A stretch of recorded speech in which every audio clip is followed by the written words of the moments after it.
Oke, di video kali ini autocomplete SR Quadrat, kita akan kasih tahu ke kalian proses dan estimasi pengerjaan sablon di SR Quadrat itu berapa lama. Langsung aja ke the first question.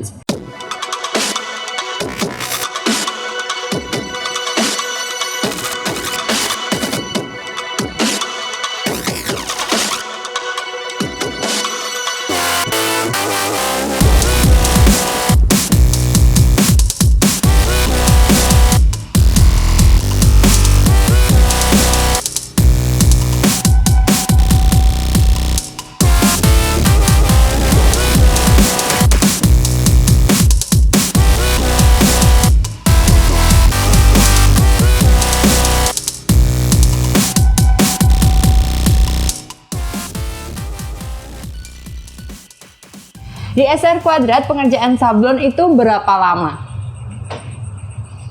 Biasanya kalau front office ngasih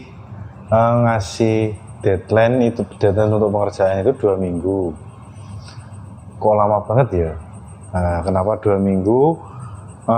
Kita ngasih deadline 2 minggu itu udah bener-bener riset. Maksudnya riset udah bener-bener riset. Jadi kalau untuk normalnya mulai dari order masuk sampai order kain, sablon, finishing dan lain-lain itu paling lama 5 hari udah beres. Cuma yang perlu diingat, kalau order di SR Quadrat kita punya antrian. Nah, kenapa kita pakai 2 minggu biar antriannya enak gitu. Oke. Terus untuk proses pengerjaan sablon manual itu apa aja sih urutannya? Kalau urutan pertama order masuk, terus untuk invoice dan lain-lain sama admin. Ketika sama admin beres, kita lempar ke tukang desain. Nah, tukang desain itu nanti bisa kembali lagi ke admin untuk ketika ada revisi atau apapun itu. Terus ketika desain jadi untuk semacam pengetahuan sedikit ya. Jadi desain yang untuk di sablon itu nggak bisa langsung diproses, nggak bisa. Emang harus melewati satu proses lagi yang namanya kalau bahasa awamnya sih menajamkan. Jadi kita cari detailnya, soalnya kalau di sablon kalau gambarnya nggak detail hasilnya nggak maksimal. Terus habis itu kalau udah bisa warna nek untuk waktu lama atau enggak sih tergantung desainnya juga. Terus setelah bisa warna kita untuk jadi setelah bisa warna kita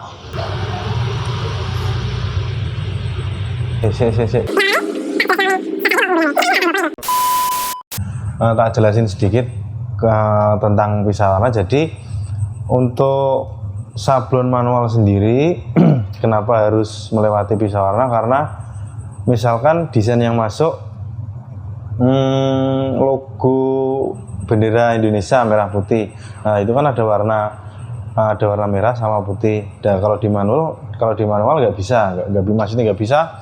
bisa langsung satu cetakan untuk 2 warna, nggak bisa. Jadi harus dipisah, warna merah sendiri, putih sendiri. Itu yang namanya pisah warna. Terus intinya ya namanya pisah warna pokoknya mengambil warna per warna. Nah, terus ketika pisah warna udah, nanti kita masuk ke afdruk film. Afdruk film itu sederhananya kita dari film yang udah dipisah di print, terus untuk masuk ke sablon harus dicetak itu lah, cetak film ke screen. Yang namanya screen untuk sablon manual itu namanya afdruk. Terus ketika afdruk untuk prosesnya juga sebenarnya bukan lama, tapi harus teliti. Kalau kalau diproses waktu gitu. Jadi minimal untuk abdruk satu desain itu memerlukan waktu minimal 2 jam. Terus after abdruk kita biasanya ketika desain jadi, sis keluar, kita langsung ke cutting. Nah, cutting sebelum cutting kan teman-teman kalau order di SR Quadrat kan pasti belum tentu kita punya stok kayak ini lah. Itu sing kita minta untuk spare waktu biar bisa menentukan deadline, kita perlu order kain, dan order kainnya pun nggak dekat. Kenapa nggak dekat? Kita udah pernah order ke sana kemari ya. Kita nyari yang pas, yang kualitasnya kira-kira ini loh. Jadi kita sebenarnya bukan sesuai permintaan ya. Sesuai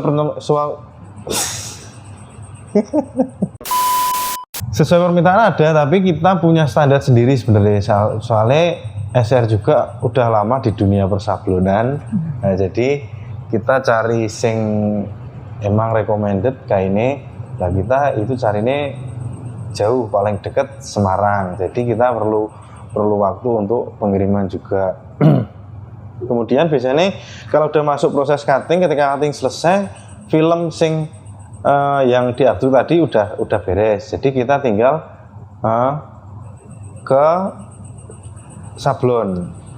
Sebelum sablon itu biasanya kita ada yang namanya proofing. Jadi proofing itu kita nge-fixkan dulu, kita sesuaikan sama desainnya.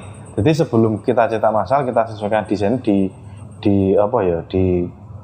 ya itu namanya proofing itu. Ketika udah sama-sama desainnya, terus biasanya kita ada beberapa yang minta konfirmasi, kita kirimkan dulu, kalau ACC baru kita cetak masal. Itu kalau di sablon. Di sablon pun ada, setelah di sablon di SR sendiri kita punya 2 finishing kita pakai curing flash sama hot press. Jadi nek sing teman-teman pengen hasil sablon sing halus ngedop, itu kita finishingnya pakai hot press. Kalau pengen kasar kalau di dunia persablonan itu ya, kalau kita kan pakainya plastisol itu rata-rata kasar. Jadi kita pakai finishing curing, tapi kembali lagi ke selera. Kalau pengennya halus. Terus biasanya kalau kita habis finishing, ada juga yang kita dari cutting kita langsung lari ke sewing, jahit. Ada juga kita lari ke sablon dulu baru dijahit. Oke, setelah finishing kita langsung ke jahit. Biasanya habis dijahit, kita sebelum packing ada QC, quality control. Kemudian packing, untuk quality control itu biasanya kita ada checking di size bener apa enggak, terus lengan panjang pendek bener apa enggak, terus jahitannya ada brodol apa enggak, brodol. Terus kalau dari gizi udah, terus kita tinggal packing lah. Untuk packing sendiri SR Quadrat punya ciri khas sendiri. Kita pakai plastik sing ramah lingkungan. Nah, jadi kenapa kalau di SR Quadrat ada casnya sekian rupiah, itu karena kita pakai plastik yang ramah lingkungan. Terus untuk next question, kalau untuk proses pengerjaan sablon digital, tadi kan manual, terus yang ini digital. Kalau digital tuh berapa lama? Kalau untuk proses dari awal sama ya, tapi kita berhentinya di desain. Jadi kalau manual untuk desain kita lari ke abdruk ya. Kalau digital DTF itu kita dari desain kita langsung ke print. Nah, jadi untuk printnya sih, untuk prosesnya sebenarnya cepat, cuma yang bikin lama itu tadi antriannya.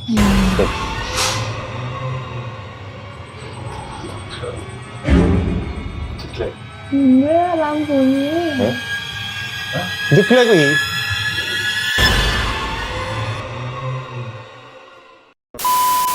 Ya tekan sih Mang. Aku selalu Jan.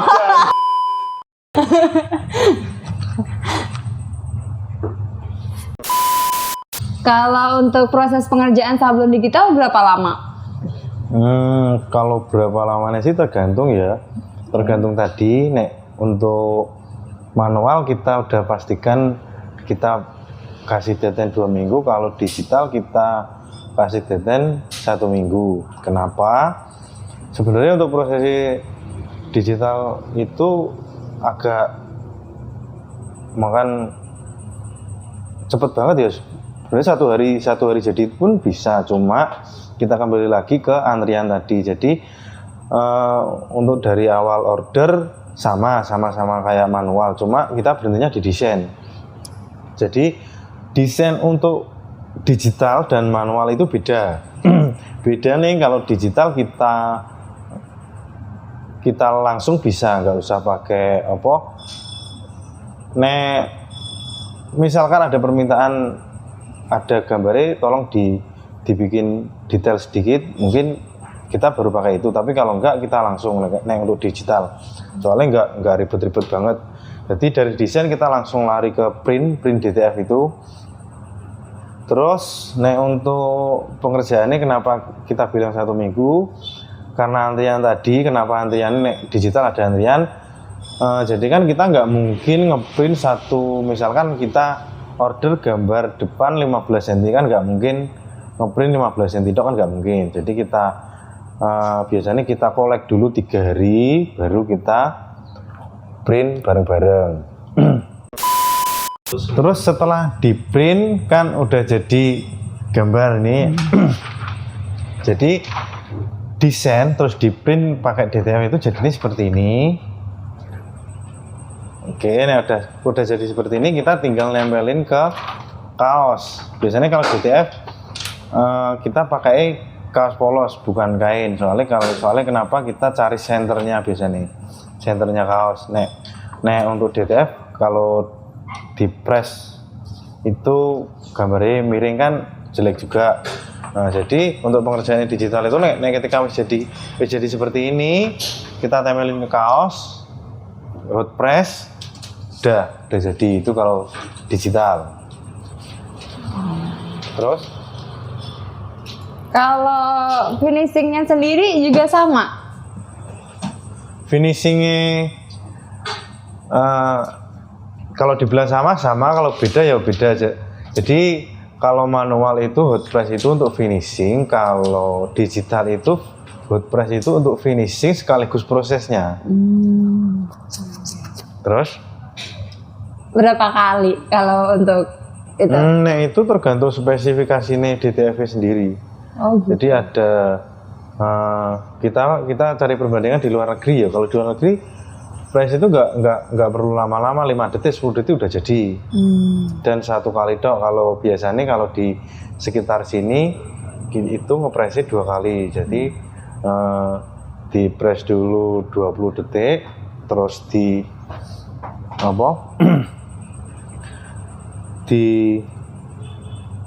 digledek apa sih bahasa Jawa ini, bahasa Indonesia ini? Jadi habis di press terus nek untuk sebenarnya bukan finishing ya namanya ya, apa ya?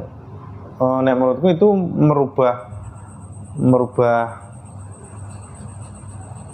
tekstur kayak Jadi DTF itu ketika plastiknya dilepas itu dia agak glossy. Nek glossy itu biasanya dia gampang pecah juga. Terus makanya kita tambahi pressnya 2 kali itu biasanya kita lapisi kertas. Nah itu jadinya ngedok. Kalau pengen glossy yuk bisa pakai plastik Astralon namanya.